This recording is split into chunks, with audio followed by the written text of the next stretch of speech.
Good morning and welcome to the TMS Book Club. My name is Sewela Langeni from Book Circle Capital. We're an independent bookshop that focuses on African literature. We are still in August. That means we are going through the Women's Series. And this morning we have Ntando Mbatha. Welcome, Ntando. Thank you for having me. August is a month where we remember the women of 1956. And your book, Her Voice, is an anthology of poems that shows the sorrow of women.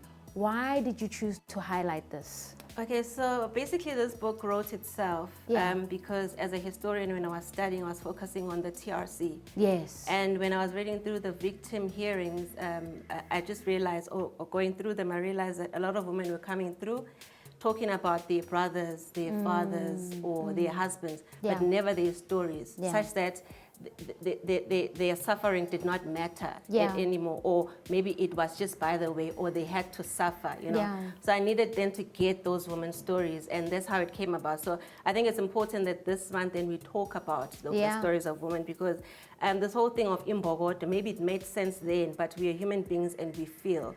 And so I think it was important for me to then speak about this, because it's not just her sorrow, it's also rape, the rape pandemic in South Africa. So this book speaks a lot about this, because I was trying to actually write a book where I'm telling stories of women who have been raped in South Africa, because a lot of them were coming through to me to speak about this and how they've suffered. And I thought, okay, the best way to put this out there is through poems, because one poem can mean different things to different people. And then there's love also. So it's not just, dim and, and sad. There's also that part about love, but it's also just reminding the woman that you must love yourself, because you cannot pour from an empty cup.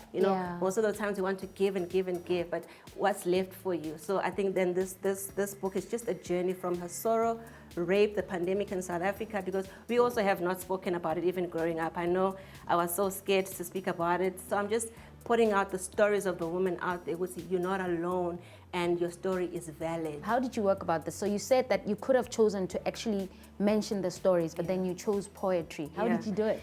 It was along the years. Actually, Her Voice took about 5-6 years to write.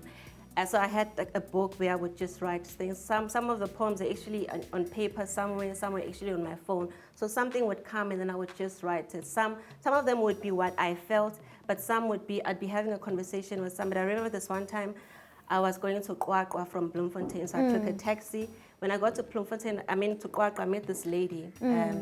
We were now going to Ladysmith, and then she started telling me about, I had no idea what to do with this whole thing. Like, why are you telling me about this? And it was so painful. And then from there on, I asked if we could just meet. So we met a few times after that.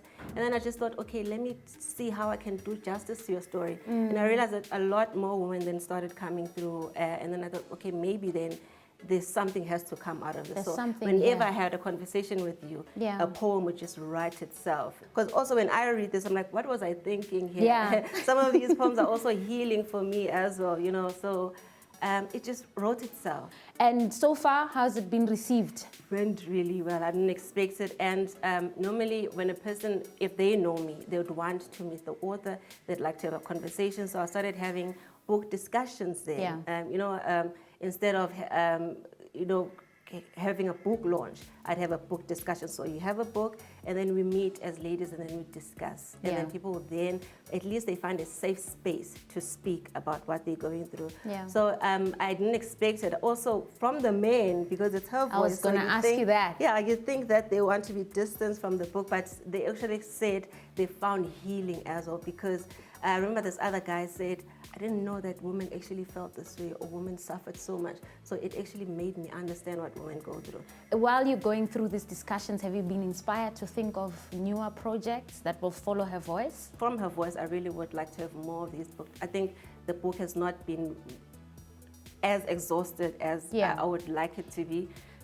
So I wouldn't think of any project outside. For now, you want to give it the space. But to be honest, I have started writing her story. Okay. Yes. So now it's more short stories instead of poems. So I have started writing it, but I don't want to give myself too much pressure. Now that I've put it out there, people are going to ask, when is it coming out? You said this on the TMS Book Club, Ntando. We are waiting. No, not yet. It's still, I'm going to give myself time. So As I was preparing for this, I wondered, do you have a favorite poem here that you can just give us a teaser this Women's Month? It depends on how I'm feeling at a certain time. Yeah. But let's see, this one called A Little Reminder Unto Self. Yeah. I remember I wrote this poem when I was going to give a speech at my former high school's event. They invited me as one of the, so I wrote this, and I think we all need a little reminder. Beautiful. Yeah, so I'm just gonna, a short stanza, and yeah. Through it all, my smile speaks triumph. At times, my face carries the expression of bleakness. Then the road I've traveled reminds me that I've covered enough, and therefore can boastfully say I'm a victor. Finding solace in the reminder of why I'm alive, my purpose in life, discovered along the years of my existence, reminds me that another purpose may still be discovered. As much as success is not destination, I continue to discover myself in life and my purpose. It hasn't been easy, surely for no one else, but I shall make it through. Thank you so much, Ntando, for your work, and we wish you all the best for your future project. That has been the TMS Book Club with me, Sewela Langeni, as we chat to women that have written, as we profile them in this August month series. Thank you.